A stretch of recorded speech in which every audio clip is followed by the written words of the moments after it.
Sebelum ceritanya dimulai, silahkan tulis di kolom komentar dari daerah mana saja teman-teman yang menonton cerita ini. Jangan lupa like dan subscribe agar channel ini bisa semakin berkembang dan bisa mempersembahkan cerita yang lebih menarik lagi. Alina masih bisa mengingat dengan jelas aroma antiseptik yang bercampur dengan wangi lili putih di ruangan itu. Ruangan yang terlalu besar, terlalu dingin, dengan tempat tidur mahoni raksasa di tengahnya. Di atas ranjang yang dibalut sutra termahal itu, terbaring tubuh ayahnya. Seorang pria yang namanya terukir di puncak gedung-gedung pencakar langit, di gerbang pabrik-pabrik raksasa, dan di lembar saham yang menentukan nasib ribuan orang. Namun di sana, di penghujung hidupnya, ia hanyalah seorang pria tua yang kesepian. Tangannya yang keriput dan penuh bintik penuaan, menggenggam erat tangan Alina yang saat itu masih remaja. Matanya yang dulu tajam dan mampu membuat direksi gemetar, kini sayu dan penuh penyesalan. Ayah punya segalanya, nak, bisik suara serak itu, lebih lemah dari deru pendingin udara. Ayah bisa membeli pulau, membeli perusahaan, membeli kesetiaan. Tapi ayah tidak pernah bisa membeli ketulusan. Semua orang yang datang, mereka tidak melihat Suryo Adinegoro sang ayah. Mereka hanya melihat Suryo Adinegoro sang konglomerat. Ia terbatuk pelan, tarikan napasnya terdengar berat. Alina hanya bisa mengusap punggung tangan itu dengan lembut. Jangan jadi seperti ayah. Kekayaan ini, perusahaan ini, semua akan jadi milikmu. Tapi jangan biarkan ia menelan jiwamu. Ayahnya menatap lurus ke mata Alina, tatapannya begitu menusuk hingga terasa membakar. Sembunyikan mahkotamu, Alina. Sembunyikan sampai kau temukan seseorang yang melihatmu, bukan tahtamu. Seseorang yang mau berbagi semangkuk mie instan denganmu di tengah malam, bukan seseorang yang ingin berbagi keuntungan perusahaan. Berjanjilah pada ayah. Alina mengangguk, air matanya jatuh membasahi selimut sutra. Alina janji, yah. Janji itu menjadi kompas hidupnya. Janji yang membuatnya menanggalkan semua kemewahan setelah ayahnya tiada, mendaftarkan diri di universitas negeri tanpa embel-embel nama keluarganya, dan hidup di sebuah apartemen sederhana. Janji itu pula yang mempertemukannya dengan Bayu. Seorang mahasiswa senior yang cerdas, hangat, dan sedikit ceroboh, yang jatuh cinta padanya karena cara Alina tertawa, bukan karena saldo rekeningnya yang tak terbatas. Bayu adalah anugerah terindah dalam hidupnya. Bukti bahwa janji pada ayahnya bukanlah hal yang sia-sia. Kini, bertahun-tahun kemudian, janji itu terasa sedikit berat. Di tangannya, selembar undangan pernikahan berwarna emas mentereng terasa janggal. Sinta Adelia Dito Nugraha. Sinta, adik satu-satunya Bayu. Wanita yang sejak awal pertemuan mereka, seolah memiliki radar khusus untuk membuatnya merasa kecil dan tidak pantas. Alina menarik napas panjang. Ia tahu persis bagaimana pesta itu akan berjalan.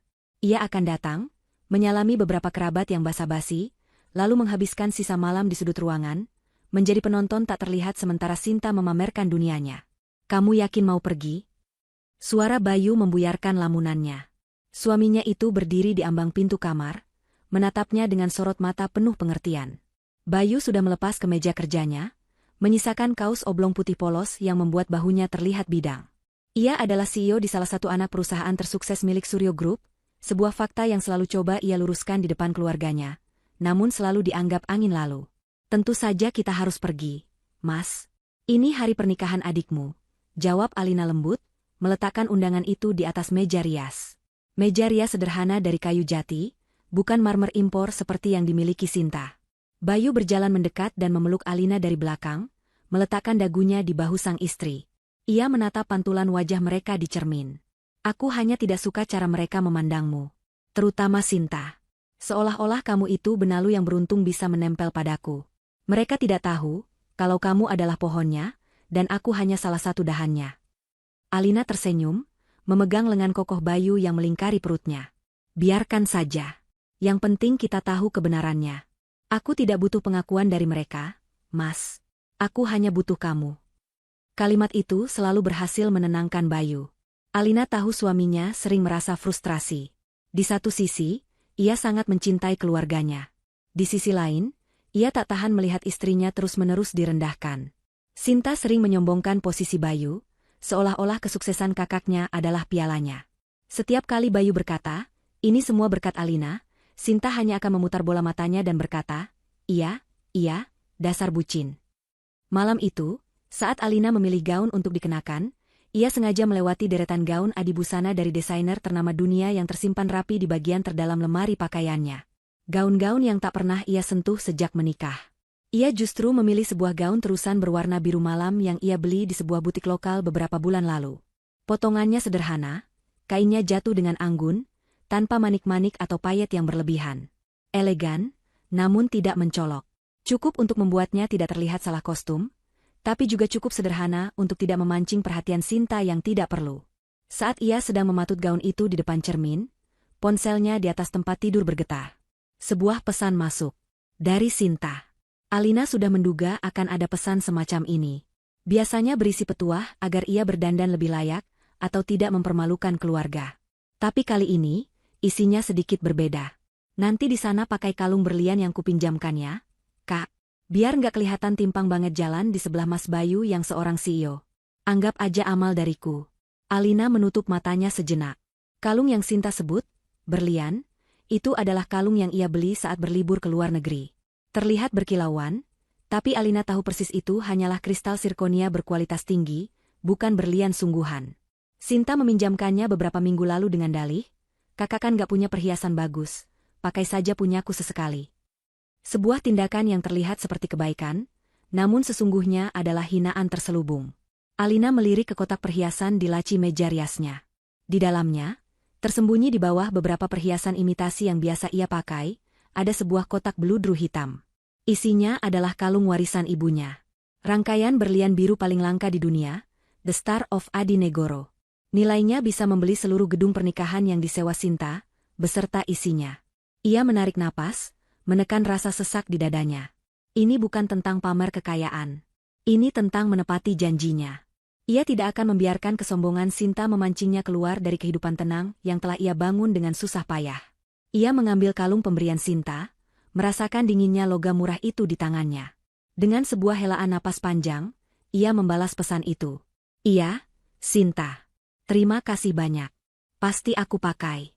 Di seberang kota, Sinta tersenyum puas membaca balasan itu. Ia membayangkan Alina, si kakak ipar Udik, tampak norak dengan kalung palsunya. Ia tidak tahu bahwa dengan pesan itu, ia baru saja menyalakan sumbu dari sebuah bom waktu yang akan meledak tepat di wajahnya. Hartono Grand Ballroom adalah definisi kemegahan yang dipaksakan. Karpetnya tebal dan bermotif rumit, pilar-pilarnya menjulang tinggi dengan ukiran berwarna emas, dan di langit-langitnya tergantung beberapa lampu kristal raksasa yang kilaunya terasa berlebihan. Ratusan tamu undangan bergerak di dalamnya, para pria dalam setelan jas mahal dan para wanita dalam gaun malam yang seolah berlomba-lomba memamerkan kilau perhiasan. Alina merasa seperti masuk ke dalam sebuah panggung sandiwara, di mana setiap orang memainkan peran sebagai orang penting dan sukses. Ia berjalan berdampingan dengan Bayu, tangannya melingkar lembut di lengan suaminya. Gaun biru malam sederhananya memang membuatnya sedikit tenggelam di antara lautan gaun berwarna-warni, tapi ia justru merasa nyaman dalam anonimitas itu. Di lehernya, kalung kristal dari Sinta terasa sedikit gatal, seolah kulitnya menolak benda asing yang penuh kepalsuan itu. Sinta, sang pengantin wanita, adalah pusat dari semua pertunjukan itu. Dengan gaun putih berekor panjang yang bertabur ribuan kristal, ia tampak seperti seorang putri dari negeri dongeng. Namun, senyumnya tidak memancarkan kebahagiaan yang tulus, melainkan kepuasan atas kesuksesan acaranya. Matanya bergerak liar, memindai setiap tamu, mengukur nilai mereka dari pakaian yang mereka kenakan dan jabatan yang mereka sandang. Saat ia melihat Alina dan Bayu datang, ia menghampiri mereka. Mas Bayu. Akhirnya datang juga. Sapanya riang, memeluk kakaknya. Pelukannya terasa lebih seperti sebuah klaim kepemilikan. Kemudian, ia menoleh pada Alina. Senyumnya sedikit memudar. Matanya langsung tertuju pada kalung di leher Alina. Nah, kan? Jadi kelihatan lebih pantas, katanya dengan volume suara yang cukup keras untuk didengar beberapa tamu di dekatnya. Ia menepuk-nepuk pundak Alina seolah pada seorang anak kecil. Selamat menikmati pestanya ya, Kak. Lalu ia berbalik, menarik Dito, suaminya, untuk menyapa tamu lain yang ia anggap lebih berkelas. Bayu menghela napas, rahangnya mengeras. Sabar, Mas, bisik Alina, mengusap punggung tangannya. Mereka menghabiskan 30 menit pertama dengan menyapa beberapa kerabat jauh. Alina selalu tersenyum ramah, menjawab pertanyaan basa-basi tentang kabarnya dengan sopan. Ia memperhatikan bagaimana Sinta beraksi. Pada seorang CEO perusahaan tambang, Sinta tertawa begitu lepas dan menawan. Pada seorang kerabat dari desa yang datang dengan kemeja batik sederhana, ia hanya tersenyum sekilas sebelum bergegas pergi. Panggung sandiwara ini memiliki hierarki yang jelas, dan Sinta adalah sutradara sekaligus aktris utamanya. Puncak pertunjukan Sinta terjadi saat ia berhasil mengumpulkan beberapa teman sosialitanya. Dengan bangga, ia mulai bercerita. Kalian tahu kan, kesuksesan keluargaku sekarang ini? Itu semua karena kakakku, Bayu, katanya sambil menunjuk ke arah Bayu yang sedang berbincang dengan seorang sepupu. Dia itu CEO termuda di perusahaannya. Hebat, kan? Semua kerja kerasnya sendiri. Ayah dan ibu bangga sekali. Salah satu temannya kemudian melirik ke arah Alina yang berdiri di samping Bayu. Istrinya cantik, Sin. Kerja di mana? Sinta tertawa kecil, tawa yang dibuat-buat untuk meremehkan. Oh, Alina? Dia di rumah saja. Sejak menikah dengan Mas Bayu, hidupnya sudah terjamin. Beruntung banget ya dia, jawabnya, sengaja menekankan kata, beruntung. Kalimat itu menyiratkan bahwa Alina tidak memiliki nilai apapun selain menjadi istri dari seorang CEO yang sukses. Tak jauh dari sana, Bayu mendengar percakapan itu. Ia segera menghampiri mereka, merangkul pinggang Alina dengan protektif. Kamu salah, Sinta, katanya dengan nada tenang namun tegas. Kan sudah berulang kali kubilang, jabatanku, posisiku, semua ini amanah dan berkat dukungan Alina. Sinta hanya tertawa lebih keras, seolah baru mendengar lelucon paling lucu sedunia. Aduh, Mas Bayu ini kalau lagi bucin bisa aja deh. Iya, kami semua tahu kamu cinta banget sama istrimu. Manis sekali. Ia berhasil membelokkan klarifikasi Bayu menjadi sekadar omongan manis seorang suami yang sedang jatuh cinta, meniadakan nilai kebenaran di dalamnya. Alina hanya bisa tersenyum tipis, sebuah senyum yang tidak sampai ke matanya. Ia sudah terbiasa. Tiba-tiba, mata Sinta berbinar. Ekspresinya berubah dari sombong menjadi penuh ambisi. Ia melihat dua sosok penting baru saja memasuki ruangan. Yang pertama adalah Pak Gunawan, kepala pemasaran dari Raja Wali Corp, sebuah perusahaan multinasional yang menjadi klien terbesar di firma hukum tempat Dito bekerja. Yang kedua, bahkan lebih penting lagi, adalah Bapak Hartono, pria parubaya dengan aura berwibawa, pemilik jaringan Hartono Hotels, tempat di mana mereka berada saat ini. Dua ikan paus dalam satu kolam. Bisik Sinta pada Dito, matanya berkilat-kilat penuh perhitungan. Ini kesempatan kita, Dit. Kalau kamu bisa dapat proyek dari Raja Wali Corp dan aku bisa masuk ke lingkaran dalam pergaulan Pak Hartono, masa depan kita terjamin. Dito mengangguk antusias, ikut terbawa ambisi istrinya. Bagaimana caranya? Sinta tersenyum licik. Serahkan padaku. Aku punya ide cemerlang. Ia melirik ke arah Alina, yang sedang mengambil segelas jus jeruk di dekat meja minuman. Sebuah ide jahat dan cemerlang menurut standarnya, terbentuk di otaknya. Ia akan menggunakan kesederhanaan Alina sebagai alat untuk mengangkat statusnya sendiri. Ia akan menunjukkan pada para raksasa bisnis itu betapa peduli dan rendah hatinya keluarga mereka, bahkan pada anggota keluarga yang paling tidak berguna sekalipun. Ayo, kata Sinta sambil menarik lengan Dito. Saatnya kita tunjukkan siapa keluarga Adelia. Mereka mulai berjalan membelah kerumunan, langkah mereka penuh percaya diri, menuju dua pria paling berpengaruh di ruangan itu. Tepat sebelum ia sampai, Sinta menoleh ke belakang, menatap lurus ke arah Alina. Tatapannya begitu tajam, campuran antara rasa kasihan dan cemooh. Sebuah tatapan yang seolah berkata, lihat dan belajarlah, dasar wanita udik. Beginilah cara orang-orang hebat bermain di Liga Utama. Alina balas menatapnya dengan tenang, memegang gelas jusnya sedikit lebih erat. Ia tidak tahu persis apa rencana Sinta, tapi ia punya firasat buruk bahwa ia akan menjadi pion utama dalam permainan licik adik iparnya itu. Langkah Sinta penuh dengan keyakinan palsu saat ia dan Dito mendekati dua pria paling berkuasa di ruangan itu. Ia seolah sedang berjalan di atas panggung peragaan busana, setiap gerakannya terukur untuk memancarkan pesona dan kelas. Ia tahu betul bagaimana cara memulai percakapan di lingkaran seperti ini. Bukan dengan basa-basi murahan, tapi dengan pujian yang cerdas dan relevan. Selamat malam, Bapak Hartono, Bapak Gunawan, sapanya dengan senyum yang telah ia latih di depan cermin selama berjam-jam. Saya Sinta, pengantin wanita. Saya harus mengucapkan terima kasih secara pribadi, Pak Hartono. Ballroom ini sungguh luar biasa, melebihi semua ekspektasi saya. Anda benar-benar seorang maestro dalam industri perhotelan. Pak Hartono, seorang pria berusia akhir 50-an dengan rambut perak yang disisir rapi, tersenyum sopan. Terima kasih kembali, dan selamat atas pernikahan Anda. Sinta kemudian beralih ke Pak Gunawan.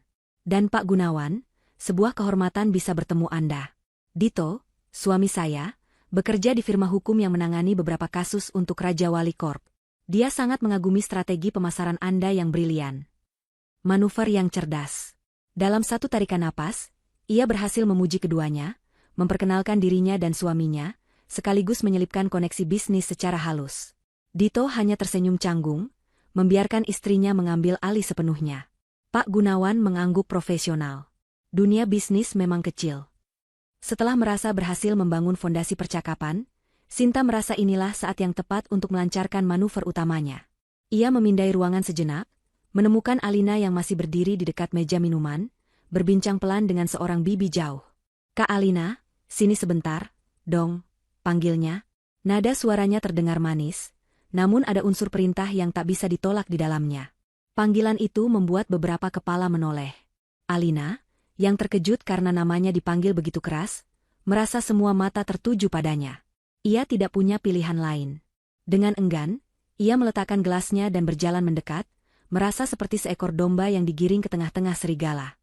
Saat Alina tiba di lingkaran kecil itu, Sinta langsung merangkul pundaknya dengan gerakan yang terlalu akrab, terlalu teatrikal. "Nah, bapak-bapak, kenalkan. Ini kakak ipar saya, Alina. Istri dari kakak saya, Bayu." Pak Gunawan dan Pak Hartono tersenyum dan mengangguk sopan pada Alina. Alina membalasnya dengan senyum kecil dan anggukan hormat. Ia bisa merasakan tatapan Sinta yang penuh kemenangan. Ia tahu sesuatu yang buruk akan segera terjadi. Sinta lalu memasang ekspresi prihatin yang dibuat-buat, suaranya sengaja direndahkan seolah sedang berbagi sebuah rahasia yang menyedihkan. "Bapak-bapak, sebenarnya saya mau minta tolong, sekalian mengenalkan kakak ipar saya ini." Ia berhenti sejenak, memastikan ia mendapatkan perhatian penuh dari kedua pria itu. "Kakak ipar saya ini kasihan. Sejak menikah dengan Mas Bayu, dia di rumah saja kerjaannya. Saya ini khawatir dia bosan, nanti malah jadi stres. Wanita kan butuh kegiatan biar pikirannya tetap sehat. Betul tidak, Pak?" Pak Hartono dan Pak Gunawan hanya tersenyum tipis, tidak tahu harus merespons apa. Dito, suami Sinta, berdiri di sampingnya dengan ekspresi bangga.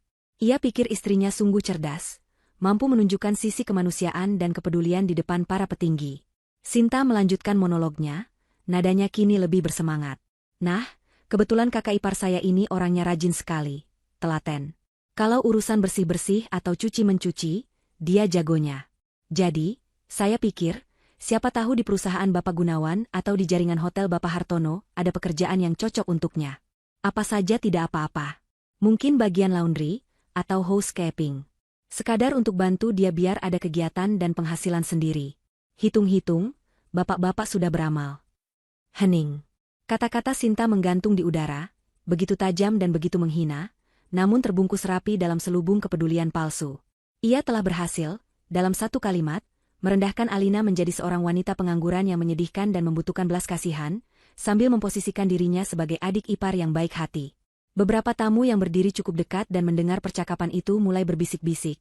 Beberapa bahkan tersenyum geli. Alina hanya diam. Wajahnya tidak menunjukkan emosi apapun. Ia hanya menatap lurus ke depan, napasnya teratur. Ia merasa seolah sedang menonton sebuah film tentang hidup orang lain. Rasa sakit karena dihina sudah terlalu sering ia rasakan dari Sinta, hingga kini rasanya sudah mati rasa. Namun, ia memperhatikan perubahan ekspresi pada dua pria di hadapannya. Senyum sopan di wajah Pak Gunawan dan Pak Hartono lenyap seketika. Wajah mereka yang tadinya ramah berubah menjadi kaku, lalu pucat. Sangat pucat. Bukan pucat karena kaget biasa, tapi pucat pasi seperti orang yang baru saja melihat hantu di siang bolong. Mereka saling pandang, sebuah kilatan panik yang tak bisa disembunyikan melintas di antara keduanya. Sinta, yang terlalu sibuk mengagumi kecerdasan rencananya sendiri, sama sekali tidak menyadari perubahan drastis itu. "Jadi, bagaimana, Pak?" tanya Sinta lagi dengan nada riang, memecah keheningan yang canggung. "Ada lowongan untuknya?" Pak Hartono tidak menjawab. Matanya masih tertuju pada Alina, tatapannya penuh dengan kengerian dan rasa tidak percaya. Ia seolah sedang melihat seorang ratu yang menyamar menjadi rakyat jelata, dan ia baru saja menyaksikan sang ratu itu dilempari lumpur oleh seorang penduduk desa yang bodoh. Tangannya yang memegang gelas wine sedikit bergetar. Dengan gerakan yang berusaha ia buat agar tidak kentara, ia merogoh saku jasnya, mengeluarkan ponsel pintarnya. Jari jemarinya yang biasanya tenang dan mantap saat menandatangani kontrak miliaran rupiah, kini gemetar saat mengetik sebuah pesan singkat.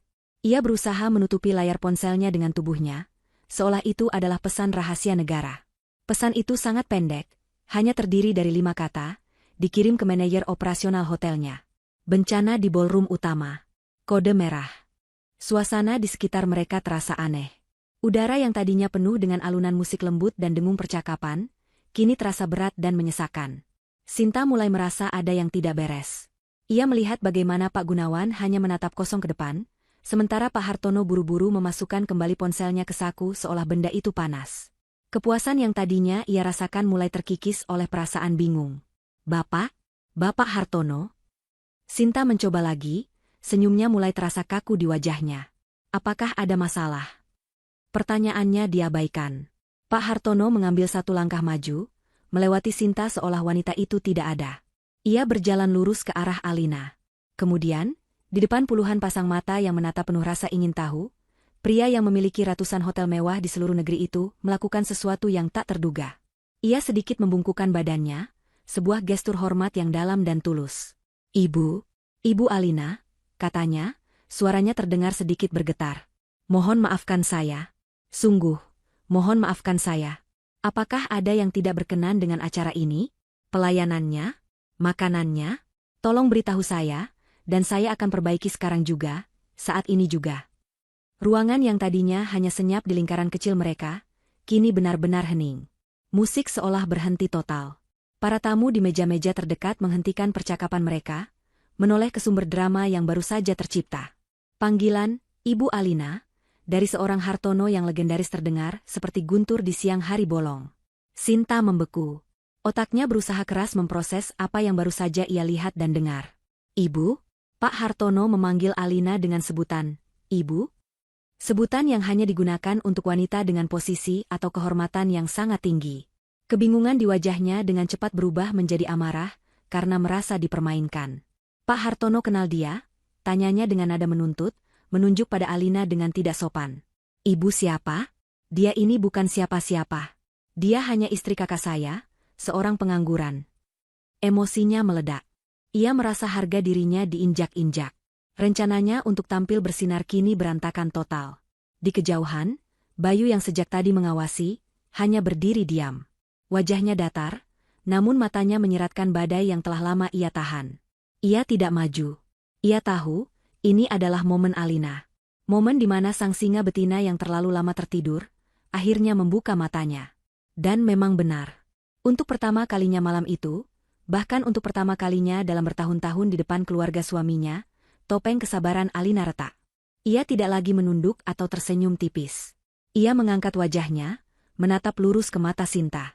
Sorot matanya yang biasanya lembut dan hangat, kini berubah menjadi dingin dan tajam seperti mata elang yang mengunci mangsanya. Seluruh aura di sekelilingnya berubah. Wanita sederhana dalam balutan gaun biru itu tiba-tiba memancarkan kekuasaan yang tak terlihat namun begitu terasa, membuat Pak Hartono dan Pak Gunawan tanpa sadar menahan napas. Keheningan itu terasa berlangsung selamanya, sebelum akhirnya Alina membuka mulutnya. Suaranya tidak keras, tidak juga berteriak. Suaranya tenang, datar, namun setiap kata yang keluar terdengar begitu berat dan berbobot, membelah keheningan di ballroom itu seperti pisau panas membelah mentega. Aku bukan siapa-siapa. Sinta, ujarnya pelan, setiap suku kata diucapkan dengan penekanan yang sempurna. Ia berhenti sejenak, membiarkan tatapan mereka terkunci, membiarkan Sinta merasakan sepenuhnya intensitas dari momen itu. Aku adalah alasan kenapa hotel ini masih berdiri. Kata-kata Alina menggantung di udara, terasa lebih berat dari lampu kristal raksasa di atas kepala mereka. Sinta menatapnya, matanya membelalak, mulutnya sedikit terbuka. Selama beberapa detik, otaknya menolak untuk memproses informasi itu. Ia seperti komputer yang mengalami galat sistem. Kemudian, reaksi pertamanya bukanlah rasa takut, melainkan tawa. Tawa yang sumbang, histeris, dan penuh cemooh. Kamu? Sinta tertawa terbahak-bahak, menunjuk wajah Alina. Kamu gila, ya? Pasti kamu sudah gila. Mengaku-ngaku jadi pemilik hotel ini? Kamu pikir kamu siapa? Jangan mengarang cerita hanya karena kamu malu. Kak, dengar semuanya? Teriaknya pada para tamu yang kini mengerumun, kakak iparku ini sepertinya sudah tidak waras. Namun, Tawa Sinta mati di tenggorokannya saat melihat tidak ada seorang pun yang ikut tertawa bersamanya. Wajah Dito sudah seputih kain kafan. Wajah mertuanya, yang kini sudah bergegas mendekat, penuh dengan kebingungan dan ketakutan. Dan yang paling mengerikan adalah wajah Pak Hartono dan Pak Gunawan. Mereka tidak menatap Sinta, mereka hanya menatap Alina dengan ekspresi hormat yang tak terbantahkan, seolah menunggu perintah selanjutnya. Alina tidak menggubris ledakan tawa Sinta. Ia membiarkan adik iparnya itu menghabiskan sisa-sisa harga dirinya dalam penyangkalan yang sia-sia. Ketika Sinta akhirnya diam, Alina kembali berbicara. Kali ini, ia tidak lagi berbisik. Suaranya terdengar jelas, tenang, dan berwibawa, memancar ke seluruh penjuru ballroom yang kini senyap. Saya tidak perlu mengarang cerita, Sinta, karena cerita saya tertulis di akta perusahaan. Alina menatap Pak Hartono. Bapak Hartono, bisa Anda konfirmasi siapa pemegang saham mayoritas dari PT Graha Hartono, Persada sejak proses restrukturisasi utang 2 tahun yang lalu? Pak Hartono menelan ludah. Ia melirik Sinta dengan tatapan kasihan, sebelum menjawab dengan suara tegas. Pemegang saham mayoritas adalah Suryo Group, melalui salah satu anak perusahaannya di bidang investasi properti. Alina mengangguk. Terima kasih. Ia lalu menoleh pada Sinta yang wajahnya mulai kehilangan warna. Dan nama saya, untuk pertama kalinya aku akan memperkenalkannya dengan lengkap di depanmu, adalah Alina Suryo Adinegoro. Putri tunggal dan pewaris utama dari mendiang Suryo Adinegoro. Pendiri Suryo Group. Nama itu, Suryo Adinegoro. Nama yang melegenda di dunia bisnis. Nama yang identik dengan kekayaan dan kekuasaan absolut.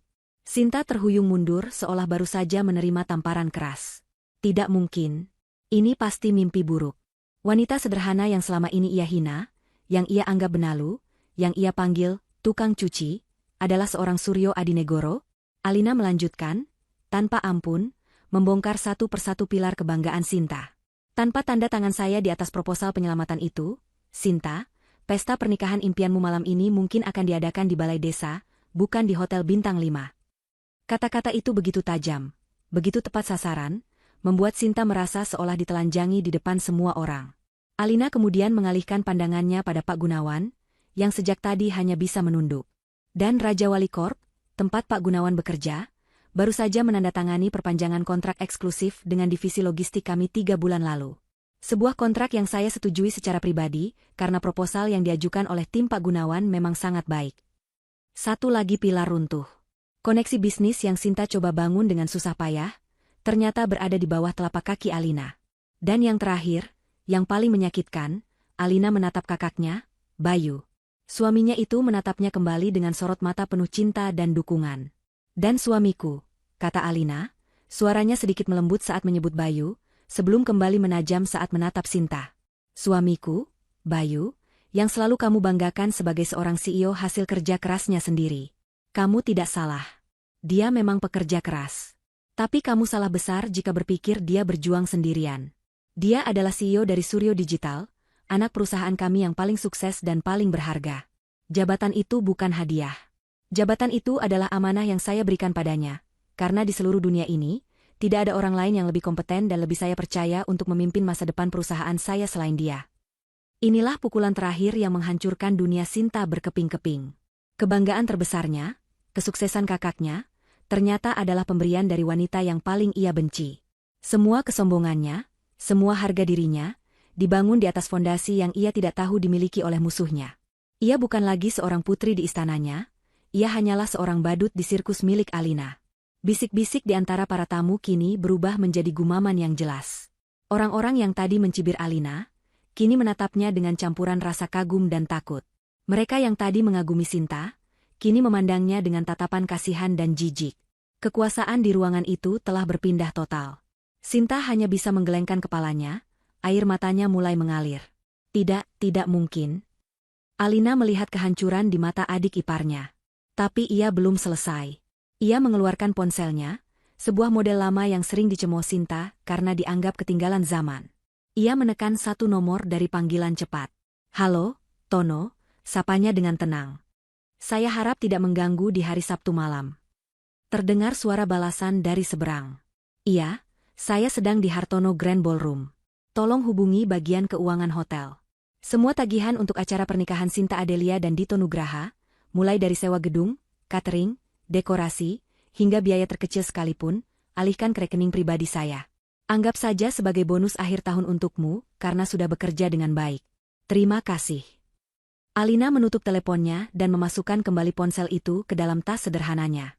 Ia lalu menatap Sinta, yang kini menangis tanpa suara. Di wajah Alina tidak ada senyum kemenangan, hanya ekspresi datar yang dingin. Pestamu indah sekali, Sinta, katanya dengan suara pelan namun terdengar oleh semua orang di dekatnya. Sangat indah, sampai aku putuskan untuk membelinya.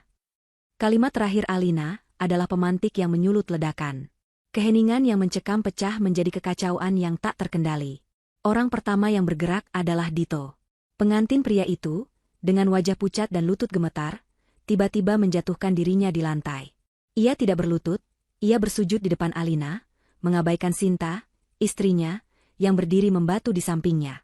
Ibu Alina, mohon maafkan saya, ratapnya, suaranya terdengar menyedihkan. Saya mohon maafkan kami. Istri saya tidak tahu apa yang dia katakan. Dia hanya sedang gugup. Tolong jangan hancurkan karir saya, Bu. Saya mohon. Pemandangan seorang pengantin pria yang bersujud di kaki wanita lain di hari pernikahannya sendiri adalah sesuatu yang begitu memalukan. Sinta menatap suaminya dengan nanar, rasa jijik mulai menjalari hatinya. Pria yang ia kira ambisius dan kuat, ternyata hanyalah seorang pengecut yang rela mengorbankan harga dirinya demi sebuah jabatan. Selanjutnya adalah orang tua mereka. Ayah Bayu dan Sinta, yang selama ini dikenal sebagai pria terhormat, maju dengan wajah merah padam karena marah dan malu. Tapi kemarahannya bukan ditujukan pada Alina. Ia berjalan melewati Dito yang masih tersungkur, dan berhenti tepat di depan Sinta. Sinta, bentaknya, suaranya menggelegar. Apa yang sudah kamu lakukan? Kamu sudah mempermalukan seluruh keluarga. Mulutmu itu. Selalu ayah bilang untuk dijaga. Ibunya menyusul dari belakang, sudah menangis terseduh-seduh. Ya Tuhan, Sinta, kamu sudah menghancurkan segalanya. Bagaimana ini? Bagaimana nasib bisnis ayahmu? Bagaimana nasib keluarga kita? Mereka tidak bertanya apakah Sinta baik-baik saja. Mereka tidak mencoba menenangkannya. Mereka langsung melompat ke konsekuensi, ke dampak yang akan menimpa diri mereka sendiri. Mereka menyalahkan Sinta bukan karena perbuatannya yang jahat, tapi karena ia cukup bodoh untuk melakukannya pada orang yang salah. Dihantam dari segala arah, oleh kebenaran dari Alina, oleh kepengecutan suaminya, dan oleh amarah orang tuanya, Sinta akhirnya meledak. Kewarasannya seolah putus. Ia menjerit, jeritan melengking yang penuh amarah dan keputusasaan. Diam. Diam semuanya, teriaknya sambil menutup telinga. Matanya yang basah oleh air mata menatap nyalang pada Alina. Ini semua jebakanmu, kan? Kamu sengaja melakukan ini. Kamu menyembunyikan semuanya, menunggu saat yang tepat untuk mempermalukanku di hari pernikahanku. Kamu jahat. Kamu iblis. Ia mencoba menerjang ke arah Alina, namun Bayu, yang sejak tadi dia mengamati, bergerak dengan cepat. Ia berdiri di depan Alina, menjadi perisai hidup bagi istrinya. Ia menahan bahu adiknya yang meronta-ronta. Cukup, Sinta, kata Bayu, suaranya dalam dan penuh kekecewaan. Ini adalah pertama kalinya ia meninggikan suara pada adiknya. Cukup menyalahkan orang lain atas kesalahanmu sendiri. Bayu menatap seluruh anggota keluarganya satu persatu. Ayahnya, ibunya, dan adiknya. Selama bertahun-tahun, aku diam. Aku menghormati keinginan istriku untuk hidup tenang dan sederhana. Aku pikir, suatu saat nanti, kalian akan bisa melihat ketulusan dan kebaikan hatinya. Tapi ternyata aku salah. Napasnya terdengar berat. Kalian tidak pernah memberinya kesempatan. Kalian anggap kebaikannya sebagai kelemahan. Kalian anggap kesabarannya sebagai kebodohan. Kalian sibuk mengukurnya dengan materi, tanpa pernah mencoba melihat isi hatinya. Ia menarik napas dalam-dalam sebelum melanjutkan, malam ini, kalian tidak dihancurkan oleh Alina. Malam ini, kalian semua dihancurkan oleh kesombongan kalian sendiri. Alina hanya menyalakan cermin, dan kalian tidak suka dengan apa yang kalian lihat di dalamnya. Kata-kata Bayu menampar mereka lebih keras dari apapun. Di tengah drama keluarga yang intens itu, para tamu undangan mulai merasa tidak nyaman. Satu persatu, mereka mulai bangkit dari kursi, berpamitan dengan sopan pada tuan rumah yang sudah tidak berbentuk, lalu bergegas keluar. Mereka pergi bukan hanya untuk menghindari suasana yang canggung, tapi juga untuk menjadi orang pertama yang menyebarkan berita paling heboh tahun ini. Pesta pernikahan termegah itu telah berubah menjadi reruntuhan. Di tengah semua kekacauan itu, suara tangisan Ibu Sinta, bentakan ayahnya, ratapan Dito, dan bisik-bisik para tamu yang melarikan diri, sebuah tragedi kecil namun simbolis terjadi. Seorang pramusaji muda, yang panik karena mencoba menghindari Dito yang masih tersungkur, secara tidak sengaja menyenggol meja tempat menara gelas sampahnya berdiri. Menara anggun yang tersusun dari ratusan gelas kristal itu bergoyang sejenak. Selama sepersekian detik, semua tampak membeku. Lalu, dengan gerakan lambat yang mengerikan, menara itu miring dan runtuh. Praaang. Suara ratusan gelas kristal yang pecah serentak di lantai marmer terdengar begitu memekakkan telinga. Suaranya memotong semua suara lain, membungkam tangisan dan teriakan untuk sesaat. Cairan sampanye keemasan membanjiri lantai, bercampur dengan ribuan kepingan kaca yang berkilauan di bawah cahaya lampu seperti berlian palsu. Menara itu, yang seharusnya menjadi simbol perayaan dan harapan untuk kehidupan baru Sinta dan Dito, kini hancur lebur menjadi tumpukan sampah yang tajam dan berbahaya. Itulah pemandangan terakhir dari pesta itu. Sebuah reruntuhan. Sinta berdiri di tengahnya, gaun pengantinnya yang mewah kini tampak konyol di antara kehancuran. Ia bukan lagi seorang ratu. Ia hanyalah seorang wanita yang berdiri di atas puing-puing istana yang ia bangun dari kebohongan dan kesombongan. Dan ia baru saja menyadari bahwa ia sendirilah yang memegang palu penghancurnya. Senin pagi datang dengan kejam. Langit Jakarta yang biasanya kelabu terasa lebih menekan hari itu.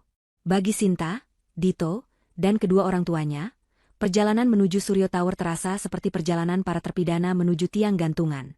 Tidak ada percakapan di dalam mobil sedan mewah mereka yang kini terasa sempit dan menyesakan. Hanya ada keheningan yang tebal, diselingi oleh helaan napas berat dan saling lempar tatapan menyalahkan. Sinta menatap keluar jendela, gedung-gedung yang biasanya ia pandangi dengan kagum kini, seolah menertawakan kebodohannya. Semalam suntuk ia tidak tidur, matanya bengkak dan merah, sisa-sisa gaun pengantin yang teronggok di sudut kamarnya menjadi monumen bisu bagi hari terburuk dalam hidupnya. Suryo Tower menjulang ke angkasa seperti sebuah tombak raksasa yang terbuat dari baja dan kaca, sebuah simbol kekuasaan yang absolut. Saat mereka melangkah masuk lobinya, mereka langsung merasa kerdil. Langit-langitnya begitu tinggi, lantainya terbuat dari marmer hitam yang memantulkan bayangan mereka dengan sempurna, dan di tengah ruangan ada sebuah instalasi seni abstrak yang harganya mungkin bisa membeli seluruh kompleks perumahan mereka. Udara di dalamnya dingin dan beraroma samar teh putih dan kesuksesan. Seorang resepsionis dengan senyum profesional yang dingin menyambut mereka. Selamat pagi. Rombongan dari keluarga Adelia. Betul? Ibu Alina sudah menunggu. Tapi mohon maaf, jadwal beliau sangat padat pagi ini. Beliau meminta Anda untuk menunggu sebentar. Menunggu. Kata itu adalah sebuah tamparan. Mereka, yang biasanya selalu didahulukan, kini disuruh menunggu seperti tamu tak penting. Mereka diantar ke area tunggu yang lebih mirip galeri seni modern daripada sebuah lobi. Sofa kulitnya begitu empuk, namun terasa seperti ranjau bagi mereka. Setiap menit yang berlalu terasa seperti 1 jam. Mereka melihat para eksekutif muda berlalu lalang dengan langkah cepat dan penuh percaya diri, melirik sekilas ke arah mereka dengan tatapan ingin tahu. Berita tentang insiden di pernikahan Sinta pasti sudah menyebar seperti api di kalangan internal perusahaan. Mereka adalah tontonan. Setelah hampir 1 jam yang terasa seperti selamanya, seorang asisten pria yang gagah menghampiri mereka. Mari, Bapak, Ibu. Ibu Alina sudah siap bertemu dengan Anda. Mereka tidak diantar ke sebuah ruang kantor biasa. Mereka dibawa ke sebuah lift pribadi yang membawa mereka langsung ke lantai paling puncak, lantai 88. Pintu lift terbuka, dan mereka melangkah masuk ke dalam sebuah ruangan yang membuat mereka menahan napas. Ruang Dewan Direksi. 3 dari 4 dindingnya terbuat dari kaca dari lantai ke langit-langit, menyajikan pemandangan 360 derajat kota Jakarta yang terhampar di bawah mereka seperti sebuah maket raksasa. Rasanya seperti berada di singgasana para dewa. Di tengah ruangan, sebuah meja kayu hitam yang sangat panjang dan berkilauan berdiri kokoh, dikelilingi oleh 20 kursi kulit. Dan di kursi utama, di ujung meja, dengan latar belakang langit biru, duduklah Alina. Ia bukan lagi Alina yang mereka kenal. Bukan wanita dengan gaun sederhana dan senyum sabar. Wanita di hadapan mereka mengenakan setelan blazer berwarna gading yang dipotong dengan presisi sempurna, rambutnya disanggul rapi, memperlihatkan leher jenjangnya. Wajahnya dirias tipis namun tegas, memancarkan aura kekuasaan yang dingin dan tak tersentuh. Di sisi kiri dan kanannya, duduk berderet beberapa pria dan wanita berpenampilan serius. Tim legalnya, jajaran direksi intinya, dan di antara mereka, ada Pak Gunawan, yang kini menatap meja dengan wajah tegang. Ini bukan lagi pertemuan keluarga. Ini adalah pengadilan korporat. Silakan duduk, kata Alina. Suaranya terdengar datar, tanpa emosi, bergema di ruangan yang kedap suara itu. Mereka berempat duduk dengan canggung di kursi yang ditunjuk, merasa seperti terdakwa di hadapan majelis hakim. Alina tidak membuang waktu untuk basa-basi. Ia membuka sebuah map di hadapannya. Baik, kita mulai. Saya mengumpulkan Anda semua di sini bukan untuk membahas masalah pribadi. Insiden hari Sabtu lalu telah menimbulkan beberapa implikasi profesional yang perlu ditangani dengan segera. Ia menggunakan bahasa yang steril dan formal, menciptakan jarak yang tak bisa ditembus. Pertama, katanya sambil menatap Dito. Untuk Bapak Dito Nugraha. Perilaku Anda di sebuah acara publik, di mana Anda secara terbuka mendukung penghinaan terhadap salah satu pemangku kepentingan utama grup kami, telah menunjukkan kurangnya integritas dan penilaian yang bijaksana. Hal ini menimbulkan risiko reputasi bagi perusahaan. Dito mulai berkeringat dingin. Oleh karena itu, Dewan Direksi telah memutuskan. Anda tidak dipecat. Secercah harapan muncul di mata Dito, namun langsung padam oleh kalimat Alina selanjutnya. Anda akan dipindah tugaskan. Kami baru saja membuka sebuah proyek perintisan geotermal di kawasan terpencil di timur Indonesia. Sebuah lokasi yang menantang. Kami membutuhkan seorang manajer lapangan yang tangguh. Ini adalah kesempatan emas bagi Anda untuk belajar tentang kerendahan hati, membangun karakter dari nol, dan membuktikan kembali loyalitas Anda pada perusahaan. Surat keputusan akan ada di meja Anda besok pagi. Sebuah hukuman yang jauh lebih kejam dari pemecatan. Sebuah pengasingan profesional ke tempat di mana karirnya akan mati perlahan-lahan. Kedua, Alina beralih pada ayah Sinta. Mengenai beberapa proposal bisnis dan pengajuan pinjaman yang diajukan oleh perusahaan Anda kepada beberapa mitra perbankan kami. Mengingat apa yang terjadi, tim manajemen risiko kami merasa perlu untuk melakukan proses due diligence dan audit ulang secara menyeluruh. Kami harus memastikan bahwa kami hanya bekerja dengan mitra yang memiliki standar etika dan integritas yang sejalan dengan Suryo Group. Untuk sementara, semua proses akan kami bekukan. Ayah Sinta menjadi pucat. Ia tahu apa artinya itu. Bisnisnya, hidupnya, baru saja digantung di ujung seutas benang yang dipegang oleh Alina. Akhirnya, Sinta tidak tahan lagi. Semua kepura-puraan dan harga dirinya telah luntur, menyisakan keputusasaan murni. Alina, Kak Alina, aku mohon. Isaknya, air mata mulai membanjiri wajahnya. Aku minta maaf. Aku benar-benar minta maaf. Aku salah. Aku bodoh. Tolong jangan lakukan ini pada kami. Hukum aku saja, tapi jangan libatkan keluargaku, jangan hancurkan suamiku. Ia hendak bangkit dari kursinya, mungkin untuk berlutut seperti yang dilakukan Dito. Tapi Alina mengangkat tangannya, sebuah gestur kecil yang langsung menghentikan Sinta. Aku tidak tertarik dengan air matamu, Sinta, kata Alina, tatapannya tetap dingin seperti es. Penyesalan yang lahir dari ketakutan bukanlah penyesalan yang tulus. Alina kemudian mengambil sebuah map tipis berwarna putih dari sampingnya. Ia mendorong map itu melintasi permukaan meja kayu yang licin. Map itu meluncur dengan mulus dan berhenti tepat di depan Sinta. Tapi, karena bagaimanapun juga kamu adalah adik dari suamiku, lanjut Alina. Aku punya tawaran untukmu. Anggap saja ini, paket pesangon. Tangan Sinta gemetar saat ia meraih map putih tipis itu. Rasanya dingin dan berat, seolah berisi nasibnya. Selama beberapa detik, ia hanya menatapnya. Apa isinya? Surat tuntutan hukum? Dokumen perceraian yang telah disiapkan untuk Dito? Atau mungkin sebuah cek pesangon yang nilainya cukup untuk membuatnya enyah dari kehidupan Alina selamanya? Dengan napas tertahan, ia membuka map itu. Isinya bukanlah dokumen legal yang rumit. Hanya ada beberapa lembar kertas. Di halaman pertama, tercetak sebuah logo sederhana dengan tulisan, PT Sentuhan Bersih Cemerlang. Di bawahnya, ada beberapa foto sebuah bangunan pabrik yang tampak tua dan sedikit kusam, beberapa mesin cuci industri raksasa yang terlihat berkarat di beberapa bagian, dan tumpukan keranjang-keranjang laundry yang menggunung. Ini adalah profil sebuah perusahaan laundry industri. Sinta membalik ke halaman berikutnya, yang berisi laporan keuangan singkat. Matanya langsung tertuju pada angka di baris paling bawah, yang dilingkari dengan tinta merah. Rugi. Utang. Diambang kebangkrutan. Sinta mengangkat wajahnya, menatap Alina dengan kebingungan total. Apa-apa ini? Alina mencondongkan tubuhnya sedikit ke depan. Itu adalah hadiahmu, jawabnya dengan tenang. Sabtu malam lalu, kamu dengan sangat murah hati menawarkan untuk mencarikanku pekerjaan. Kamu bilang aku jagoan cuci-mencuci. Kamu bilang aku butuh kegiatan. Jadi, aku memutuskan untuk memberimu sebuah kegiatan. Sebuah senyum tipis, nyaris tak terlihat, tersungging di bibir Alina. Senyum itu tidak mengandung kehangatan sama sekali. PT Sentuhan Bersih Cemerlang adalah sebuah usaha laundry tua yang nyaris mati. Kemarin, tim akuisisi saya menyelesaikan pembelian perusahaan itu. Semua utangnya kepada bank dan pemasok sudah saya lunasi. Perusahaan itu sekarang bersih. Dan perusahaan itu, Sinta, sekarang menjadi milikmu. Sinta merasa seolah kepalanya baru saja dihantam palu. Milikku, bisiknya tak percaya. Benar, kata Alina. Anggap saja warisan. Warisan dari tukang cuci yang dulu kamu hina. Aku memberikannya padamu. Tanpa syarat kepemilikan. Tapi, ada beberapa aturan mainnya. Alina menegakkan kembali punggungnya, auranya kembali menjadi seorang CEO. Pertama, Suryo Group tidak akan menyuntikkan dana operasional sepeser pun lagi. Modal kerja, biaya listrik, air, deterjen, dan yang paling penting, gaji untuk 38 karyawan yang nasibnya kini ada di tanganmu.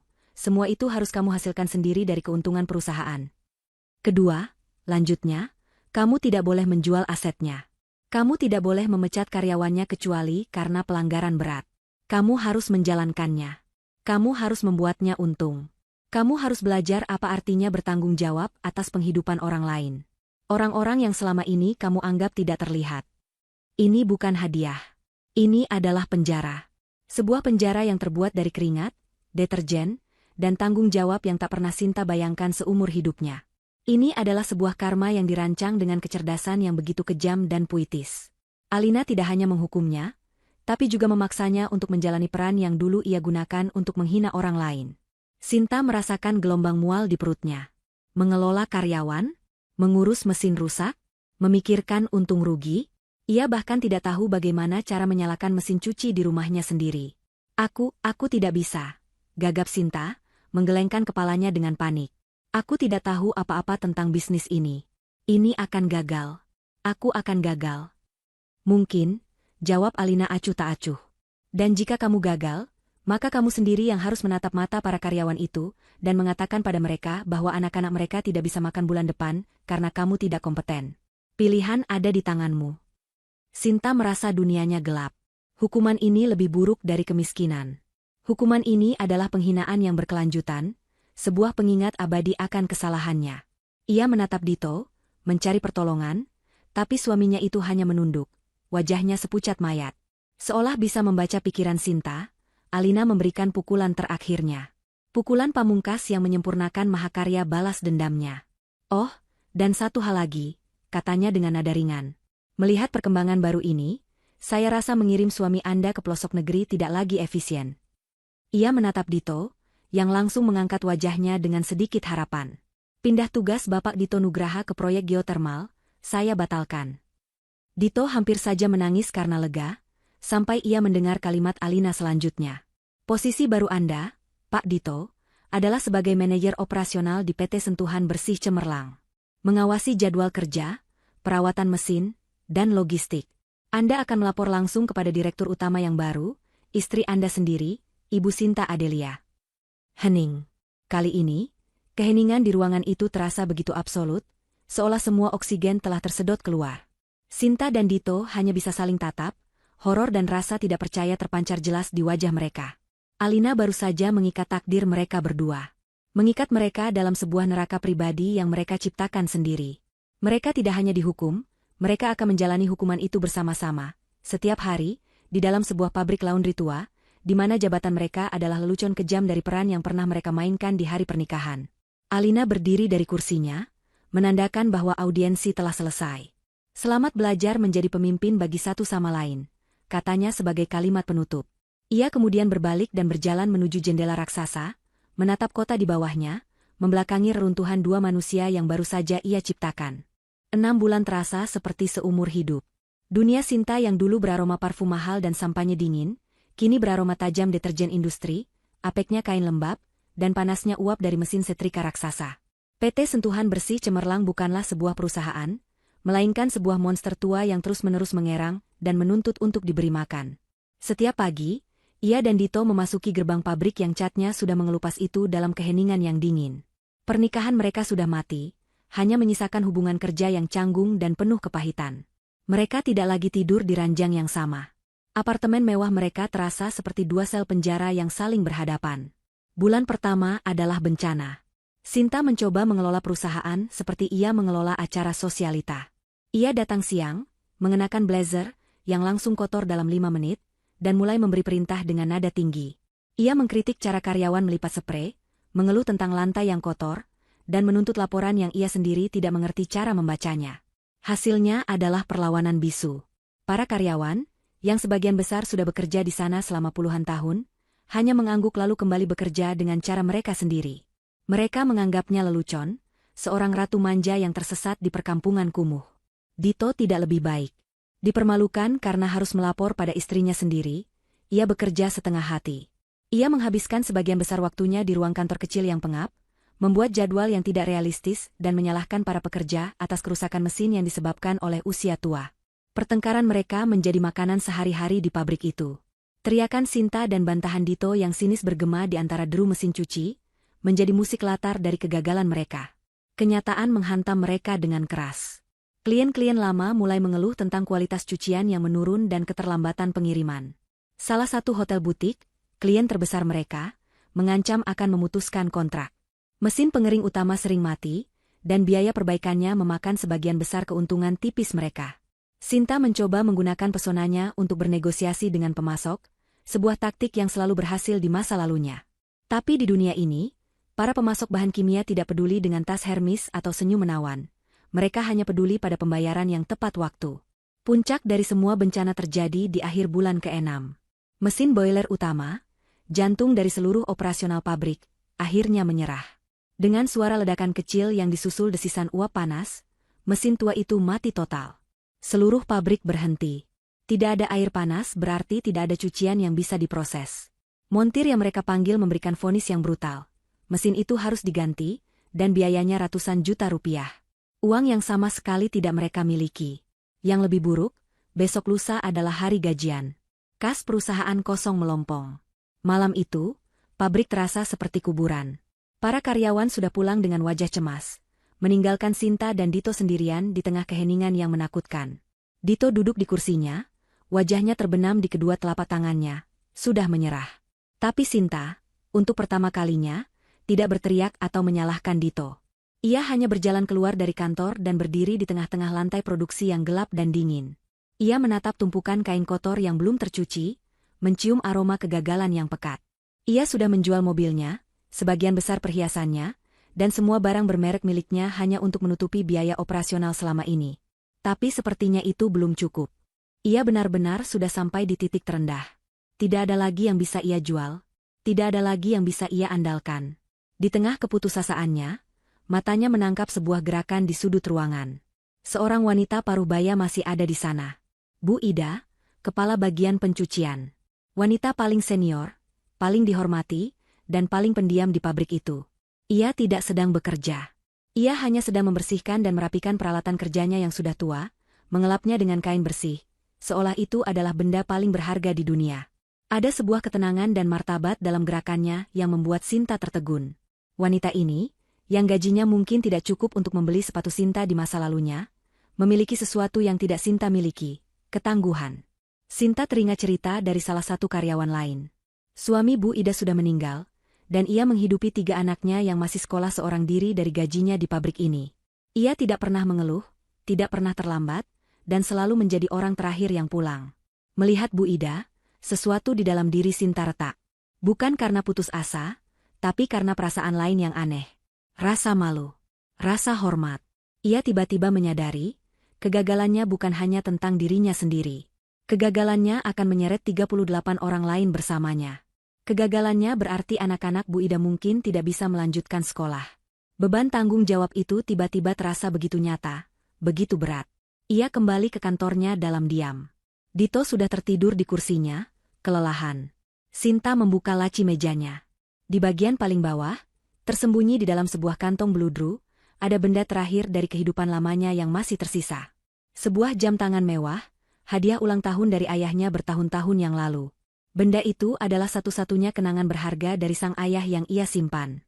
Selama ini, ia tidak sanggup menjualnya. Tangannya gemetar saat mengambil jam itu. Ia menatapnya lama di bawah cahaya lampu meja yang remang-remang. Lalu, dengan sebuah keputusan yang mantap, ia memasukkannya ke dalam tas tangannya. Besok pagi, ia akan pergi ke toko barang mewah bekas. Uangnya mungkin tidak cukup untuk membeli boiler baru, tapi setidaknya, itu cukup untuk membayar gaji Bu Ida dan karyawan lainnya. Ini adalah tindakan tanpa pamrih pertamanya. Bukan untuk menyelamatkan bisnisnya, bahkan bukan untuk menyelamatkan dirinya sendiri, tapi untuk orang lain. Malam itu, di tengah-tengah pabrik laundry yang bau dan sekarat, Sinta duduk sendirian di kantornya yang kumuh. Ia menundukkan kepalanya di atas meja dan menangis. Untuk pertama kalinya, air matanya bukan air mata kemarahan atau frustrasi karena kehilangan harta. Itu adalah air mata penyesalan yang tulus. Air mata karena akhirnya ia mengerti arti dari kerja keras dan beban kehidupan yang selama ini ia pandang sebelah mata. Keesokan harinya adalah hari gajian. Suasana di pabrik begitu tegang. Para karyawan bekerja dalam diam, yakin bahwa mereka akan pulang dengan tangan hampa. Tepat jam 4 sore, Sinta memanggil semua orang untuk berkumpul di area pengepakan. Ia berdiri di depan mereka, wajahnya pucat dan lelah, tapi sorot matanya berbeda. Lebih tenang, lebih fokus. Di sampingnya, Dito berdiri dengan canggung, tidak tahu apa yang akan terjadi. Bapak dan Ibu sekalian, Sinta memulai, suaranya sedikit bergetar namun jelas. Seperti yang kita tahu, perusahaan sedang dalam kondisi yang sangat sulit. Mesin boiler kita rusak parah. Ia berhenti, membiarkan semua orang menyerap berita buruk itu. Tapi, lanjutnya, kesulitan perusahaan bukanlah salah Bapak dan Ibu. Kalian semua sudah bekerja sangat keras. Dan hak kalian, wajib saya penuhi. Ia membuka sebuah kotak sepatu yang ia bawa, dan mulai memanggil nama mereka satu persatu. Ia menyerahkan amplop berisi gaji mereka, utuh, tanpa kurang sepeser pun. Para karyawan menatapnya dengan tidak percaya. Mereka menerima amplop itu, beberapa bahkan membukanya untuk memastikan isinya nyata. Gumaman kelegaan dan keheranan menyebar di antara mereka. Terakhir, ia memanggil nama Bu Ida. Saat Bu Ida maju, Sinta menyerahkan amplop itu dengan kedua tangannya. Terima kasih atas kerja keras Ibu selama ini, katanya pelan. Bu Ida tidak tersenyum. Ia hanya menatap Sinta lurus di mata, sebuah tatapan yang dalam dan penuh penilaian. Lalu, ia mengangguk sekali. Sebuah anggukan kecil yang singkat, namun bagi Sinta, rasanya lebih berharga daripada tepuk tangan meriah di acara manapun. Itu adalah sebuah pengakuan. Setelah semua orang bubar, Dito menghampiri Sinta. Dari mana kamu dapat uangnya? Tanyanya, untuk pertama kalinya tanpa nada sinis. Aku menjual sesuatu, jawab Sinta singkat. Kejadian itu menjadi titik balik. Pengorbanan Sinta, meskipun tidak diumbarnya, seolah mengirimkan gelombang kejut ke seluruh pabrik. Para karyawan mulai melihatnya dengan cara yang berbeda. Keesokan harinya, Sinta datang pagi-pagi sekali, mengenakan celana jeans dan kaos, bukan blazer. Ia tidak masuk ke kantornya. Ia langsung menemui Bu Ida di lantai produksi. Bu, katanya, menelan ludahnya yang terasa kering karena gugup. Saya tidak tahu apa-apa tentang mesin. Saya tidak tahu cara mencuci yang benar. Ajari saya. Bu Ida menatapnya lama, lalu mengangguk lagi. Dan pelajaran pun dimulai. Sinta menghabiskan minggu-minggu berikutnya di lantai produksi. Tangannya yang dulu halus kini kapalan dan tergores. Ia belajar memilah kain, memahami jenis-jenis noda, mengoperasikan mesin cuci raksasa, dan bahkan membantu para teknisi membongkar mesin-mesin tua. Ia tidak lagi memerintah, ia bertanya. Ia tidak lagi mengeluh, ia mendengarkan. Melihat perubahan drastis pada istrinya, Dito pun ikut tergerak. Rasa malunya perlahan terkikis oleh kebutuhan untuk bertahan hidup. Ia mulai menggunakan otaknya sebagai manajer. Ia mencari pemasok suku cadang bekas yang lebih murah, menegosiasikan ulang jadwal pembayaran, dan merancang alur kerja yang lebih efisien. Untuk pertama kalinya, ia dan Sinta bekerja sebagai sebuah tim. Mereka jarang bicara tentang masalah pribadi, tapi di pabrik, mereka menjadi mitra yang enggan namun efektif. Sebuah kemenangan kecil datang saat mereka berhasil memperbaiki boiler itu dengan kombinasi suku cadang bekas dan keahlian para teknisi internal, menghemat ratusan juta rupiah. Mereka merayakannya bukan dengan sampanye, tapi dengan makan nasi bungkus bersama para karyawan di lantai pabrik. Sinta merasakan kebahagiaan yang aneh, kebahagiaan yang tulus dan membumi, yang belum pernah ia rasakan sebelumnya. 1 tahun berlalu. PT Sentuhan Bersih Cemerlang tidak berubah menjadi perusahaan raksasa. Tapi ia selamat. Ia stabil, keuangannya sehat, dan bahkan berhasil mendapatkan 2 klien hotel baru. Sinta telah berubah. Ia menjadi lebih pendiam, lebih bijaksana, dan lebih tangguh. Suatu sore yang cerah, sebuah mobil sedan hitam berhenti di depan pabrik. Alina keluar dari mobil itu, sendirian, mengenakan blus sederhana dan celana panjang, tampak seperti pelanggan biasa. Ia membawa sebuah keranjang laundry yang cukup besar. Sinta, yang kebetulan sedang berada di depan, melihatnya dan jantungnya berhenti berdetak sejenak. Ia berjalan menghampiri Alina, tangannya secara refleks mengusap debu dari celananya. "Kak Alina," sapanya pelan. Alina tersenyum tipis. Senyum yang kali ini terasa tulus.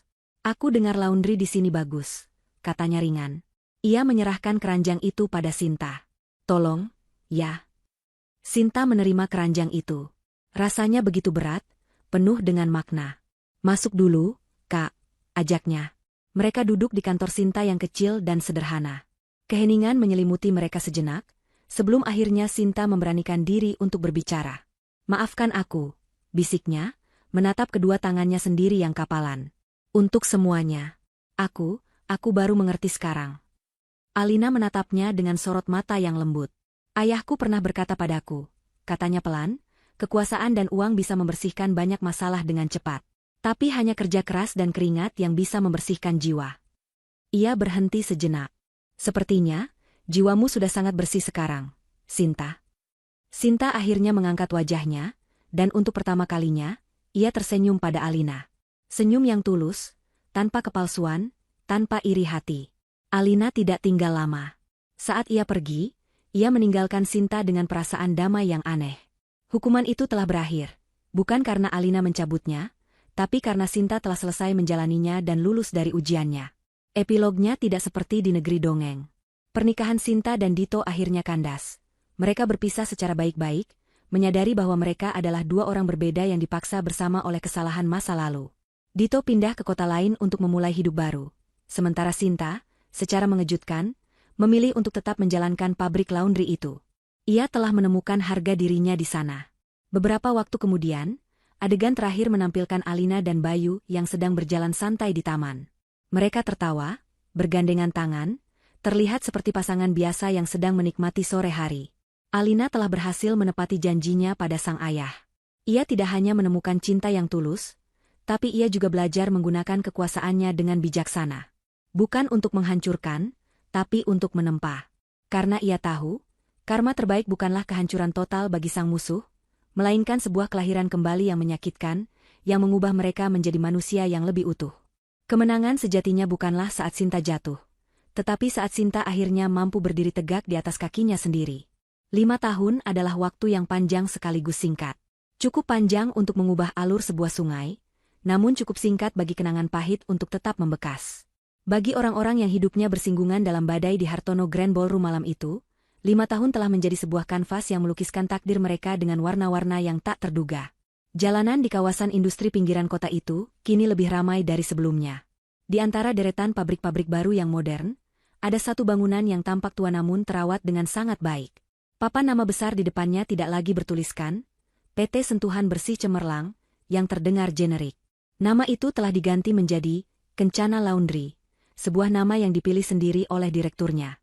Kencana, yang berarti emas, bukan karena kemewahannya, tetapi karena ia telah belajar bahwa nilai sejati seringkali harus ditambang dari tempat yang paling kotor dan sulit. Di dalam kantor yang kini bersih dan rapi, duduklah Sinta Adelia. Penampilannya telah berubah total. Rambutnya yang dulu selalu ditata sempurna di salon mahal, kini dipotong praktis sebahu. Wajahnya tidak lagi dilapisi riasan tebal, hanya pelembab sederhana yang tidak bisa menyembunyikan garis-garis halus di sekitar matanya, garis-garis yang terukir dari tawa, kekhawatiran, dan kerja keras. Ia tidak lagi mengenakan blazer desainer, melainkan kemeja katun sederhana dan celana bahan yang nyaman. Di pergelangan tangannya, tidak ada lagi jam tangan mewah, hanya sebuah jam digital murah yang ia gunakan untuk melacak jadwal pengiriman. Perusahaannya telah berkembang. Dari 38 karyawan, kini ia mempekerjakan hampir 100 orang. Ia berhasil mendapatkan kontrak eksklusif dengan beberapa jaringan hotel baru, bukan melalui pesona atau koneksi, tetapi melalui reputasi kualitas dan ketepatan waktu yang ia bangun dengan susah payah. Ia dikenal sebagai pemimpin yang tegas namun adil. Ia tahu nama setiap karyawannya, bahkan kisah tentang anak-anak mereka. Ia pernah merasakan sendiri bagaimana rasanya menunggu gaji yang tak pasti, jadi ia bersumpah tidak akan pernah membiarkan karyawannya merasakan hal yang sama. Setiap tanggal 25, sebelum bank tutup, semua gaji sudah masuk rekening masing-masing. Hubungannya dengan Dito berakhir setahun setelah malam pernikahan itu. Perceraian mereka berjalan tenang, tanpa drama. Mereka bertemu untuk terakhir kalinya di sebuah kedai kopi murah, bukan sebagai suami istri, tetapi sebagai dua orang yang selamat dari sebuah kapal karam. Dito telah menyelesaikan masa tugasnya di Kencana Laundry. Ia telah menjadi manajer yang kompeten, dan Sinta bahkan memberinya surat rekomendasi yang sangat baik. Kamu pantas mendapatkan awal yang baru, kata Sinta saat itu. Kita berdua pantas mendapatkannya. Dito pindah ke Surabaya, memulai karir baru dari nol di sebuah perusahaan logistik. Kabar terakhir yang Sinta dengar, ia sudah menikah lagi dengan seorang guru sekolah dan hidup dengan tenang. Mereka tidak pernah berkomunikasi lagi, tidak ada alasan untuk itu. Luka mereka terlalu dalam untuk menjadi teman, namun mereka telah sampai pada titik di mana mereka tidak lagi saling membenci. Orang tua Sinta juga telah melalui perjalanan mereka sendiri. Pembekuan bisnis oleh Suryo Group menjadi pukulan telak yang memaksa mereka untuk merestrukturisasi total. Mereka harus menjual rumah mewah mereka, beberapa mobil, dan gaya hidup sosialita yang selama ini mereka puja. Awalnya, mereka menyalahkan Sinta atas segalanya. Namun seiring berjalannya waktu, saat mereka melihat putri mereka bekerja keras membanting tulang di pabrik laundry, sesuatu di dalam diri mereka melunak. Rasa malu perlahan berubah menjadi kekaguman yang enggan. Hubungan mereka dengan Sinta membaik, dibangun kembali di atas fondasi yang lebih jujur. Mereka kini tinggal di sebuah rumah yang jauh lebih kecil, dan sang ayah, yang dulu seorang direktur utama, kini menikmati masa pensiunnya dengan berkebun. Mereka kadang-kadang mengunjungi Sinta di pabrik, bukan lagi untuk mengkritik, tetapi untuk membawakan makan siang dan melihat cucu-cucu, bukan cucu biologis, melainkan anak-anak karyawan yang sering bermain di halaman pabrik, mengenal Sinta sebagai ibu bos yang baik hati. Dan bagaimana dengan Alina dan Bayu? Mereka tidak pernah benar-benar meninggalkan kehidupan sederhana yang mereka cintai. Meskipun kini Alina secara resmi memegang kendali penuh atas Suryo Group setelah Dewan Direksi memintanya untuk turun tangan secara permanen, ia menjalankannya dengan cara yang berbeda. Ia dikenal sebagai The Quiet Titan, seorang pemimpin yang tidak suka publisitas, jarang muncul di majalah bisnis, dan lebih sering ditemukan di lantai pabrik atau di lokasi proyek daripada di pesta-pesta glamor. Ia merombak budaya perusahaan, menekankan etika, kesejahteraan karyawan, dan keberlanjutan lingkungan di atas keuntungan jangka pendek. Ia membuktikan bahwa sebuah konglomerat raksasa bisa memiliki hati nurani. Yayasan Suryo Harapan Bangsa, yang ia dirikan bersama Bayu, telah menjadi salah satu lembaga filantropi paling berpengaruh di negeri ini. Mereka tidak hanya memberikan beasiswa, tetapi juga membangun sekolah-sekolah kejuruan di daerah-daerah terpencil, memberikan pelatihan keterampilan kepada para ibu rumah tangga agar bisa mandiri secara finansial, termasuk program khusus untuk para pekerja di sektor informal seperti asisten rumah tangga dan buruh cuci. Program itu, secara pribadi, adalah program yang paling dekat di hati Alina. Suatu sore, Alina mengunjungi salah satu pusat pelatihan yayasan. Di sana, ia melihat para wanita dari berbagai usia belajar menjahit, memasak, dan manajemen keuangan dasar. Instruktur mereka adalah seorang wanita parubaya yang tampak familiar. Itu adalah Bu Ida. Setelah bertahun-tahun mengabdi di Kencana Laundry, Sinta merekomendasikannya untuk bergabung dengan yayasan. Merasa bahwa pengalaman dan kebijaksanaan Bu Ida akan lebih berguna untuk menginspirasi lebih banyak orang. Alina menghampirinya. "Ibu Ida, apa kabar?" sapa Alina dengan hangat. Wanita itu tersenyum, senyum tulus yang memancarkan ketenangan. "Baik, Bu Alina. Sangat baik. Terima kasih sudah memberikan kesempatan ini." "Sayalah yang harus berterima kasih," balas Alina. "Anda telah mengajarkan banyak hal, tidak hanya pada mereka," katanya sambil menunjuk para peserta pelatihan, tapi juga pada orang lain. Mereka berdua tahu siapa orang lain yang dimaksud. Di ujung jalan hidup mereka yang berbeda, kedua wanita itu, Alina dan Sinta, telah menemukan kedamaian mereka. Mereka tidak menjadi sahabat, jarak dan luka masa lalu terlalu besar untuk itu. Tapi ada sebuah benang tipis berupa rasa saling menghormati yang kini terjalin di antara mereka. Setahun sekali, biasanya menjelang hari raya, sebuah truk kecil dari Kencana Laundry akan datang ke salah satu panti asuhan yang didanai oleh Yayasan Suryo. Truk itu akan menurunkan puluhan kotak berisi sprei, selimut, dan handuk baru yang bersih dan wangi, sebuah donasi tanpa nama yang dikirim langsung dari Sinta. Alina tahu itu darinya, dan Sinta tahu bahwa Alina mengetahuinya. Tidak ada kata-kata yang perlu diucapkan. Itu adalah cara mereka berkomunikasi, sebuah dialog bisu tentang penebusan dan pengampunan. Malam itu, Alina dan Bayu duduk di teras belakang rumah mereka yang sederhana, jauh dari hiruk-pikuk kota. Rumah itu besar, tapi tidak megah. Nyaman, penuh dengan buku dan tawa. Bayu, yang kini menjabat sebagai wakil direktur utama Suryo Group, orang nomor 2 yang paling dipercaya Alina, sedang memanggang jagung di panggangan kecil. Mereka baru saja merayakan ulang tahun pernikahan mereka yang ke-10. "Kamu ingat malam pernikahan Sinta?" tanya Bayu tiba-tiba. Alina tersenyum. "Bagaimana aku bisa lupa? Kadang-kadang aku berpikir," lanjut Bayu sambil membolak-balik jagung, "apa yang akan terjadi jika kamu tidak melakukan apa yang kamu lakukan malam itu?" Alina menatap langit malam yang bertabur bintang. "Mungkin tidak akan ada yang berubah," katanya pelan. "Sinta akan terus menjadi Sinta. Orang tuamu akan terus memandangku sebelah mata. Dan aku mungkin akan terus bersembunyi di balik janjiku pada ayah, menggunakannya sebagai alasan untuk tidak menghadapi dunia." Ia menoleh pada Bayu, matanya berkilau. "Malam itu bukan hanya tentang menghukum Sinta, Mas. Malam itu juga tentang membebaskan diriku sendiri. Aku belajar bahwa menyembunyikan mahkotaku bukan berarti aku tidak boleh memakainya saat keadilan membutuhkannya." Ia telah menepati janjinya pada sang ayah dengan cara yang lebih dalam. Ia tidak hanya menemukan cinta yang tulus, ia juga telah menemukan dirinya sendiri. Seorang wanita yang bisa memegang kekuasaan raksasa di satu tangan, dan memegang tangan suaminya dengan lembut di tangan yang lain.